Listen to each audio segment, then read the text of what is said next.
Hello guys, welcome back to my channel. আমি সুপর্ণা, আপনারা দেখছেন সুপর্ণা রান্নাঘর।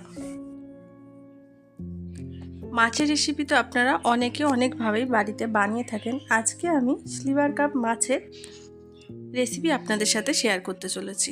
আর আজকের রেসিপিটা যদি ভালো লেগে থাকে আপনাদের, তাহলে আমার চ্যানেলটিকে সাবস্ক্রাইব করে লাইক কমেন্ট শেয়ার করে দেবেন আর পাশে থাকা বেল আইকনটি প্রেস করে দেবেন। তাহলে যখনই আমি ভিডিও আপলোড করব আপনাদের কাছে সবার আগে নোটিফিকেশান চলে যাবে। তাহলে চলুন না দেরি না করে রেসিপিটা শুরু করা যাক। এখানে আমি 2 পিস মাছ নিয়ে নিয়েছি। মাছগুলো ভালো করে কেটে পরিষ্কার করে ধুয়ে নিয়েছি। এবার মাছে মাখিয়ে দিতে হবে নুন আর হলুদ, আর দিয়ে দেবো 1 টুকরো পাতিলেবু। এই পাতিলেবু মাখিয়ে কিছুক্ষণ যদি মাছটা রেখে দেন, তাহলে মাছের যে একটা আঁশটানি গন্ধ থাকে সেটা কিন্তু চলে যায়। তো সমস্ত মাছে নুন হলুদ মাখিয়ে দিয়েছি, আর আগে থেকেই কড়া গরম করতে দিয়ে দিয়েছিলাম, আর দিয়ে দিয়েছিলাম পরিমাণ মতন তেল। তেল গরমও হয়ে গেছে। এবার একে একে মাছগুলো দিয়ে দিয়েছি। এবার ভালো করে লাল লাল করে মাছগুলো ভেজে তুলে নেব। আর বাকি যে পিসগুলো আছে সেটাও ভালো করে ভেজে তুলে নেব। সমস্ত মাছ আমি দিয়ে দিলাম, এপিট উপিট ভালো করে লাল লাল করে ভেজে তুলে নিয়েছি। এবার ওই তেলেই ফোড়নের জন্য দিয়ে দেবো 1 চামচ কালো জিরে, 1টা শুকনো লঙ্কা আর 1টা তেজপাতা। কয়েক সেকেন্ড খুব ভালো করে নাড়াচাড়া করে দিয়ে দেবো আগে থেকে বেটে রাখা পেঁয়াজ। আমি এখানে 4 চামচ মতন পেঁয়াজ বাটা দিলাম। পেঁয়াজটা কয়েক সেকেন্ড একটু ভাজা হয়ে গেলেই দিয়ে দেবো আদা রসুন বাটা।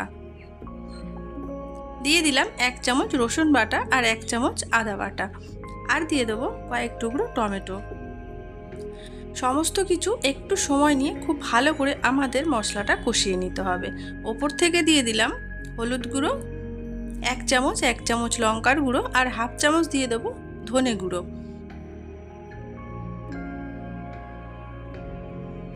আর দিয়ে দেবো স্বাদ মতন নুন। সমস্ত কিছু একসাথে মিশিয়ে খুব ভালো করে মশলাটা কষিয়ে নেব। দেখতেই পাচ্ছেন মশলা আমি একটু সময় নিয়ে ভালো করে কষিয়ে নিয়েছি, আর মশলা থেকে তেলও ছেড়ে দিয়েছে। এবার দিয়ে দেবো পরিমাণ মতন জল। খুব বেশি জল দেবার দরকার নেই। গ্রেভিটা ফুটে আসা পর্যন্ত একটু অপেক্ষা করব। গ্রেভি ফুটে গেছে। এবার আমি দিয়ে দেবো একে একে ভেজে রাখা মাছগুলো। সমস্ত মাছ আমি দিয়ে দিলাম।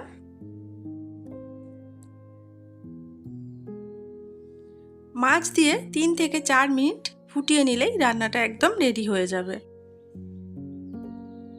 এবার ওপর থেকে দিয়ে দিলাম 2 চামচ ফেটিয়ে রাখা টক দই। টক দইটা একদমই অপশনাল, আপনারা চাইলে দিতেও পারেন আর নাও দিতে পারেন। দিলে কিন্তু স্বাদটা খুব ভালো আসে। তাহলে চলুন, আজকের রেসিপি আমাদের একদম রেডি হয়ে গেছে। গরম গরম ভাতের সাথে পরিবেশন করতেই পারেন এই রকম মাছের রেসিপি বানিয়ে। আর এই রেসিপিটা যদি ভালো লাগে আপনারা বাড়িতে কিন্তু অবশ্যই ট্রাই করবেন।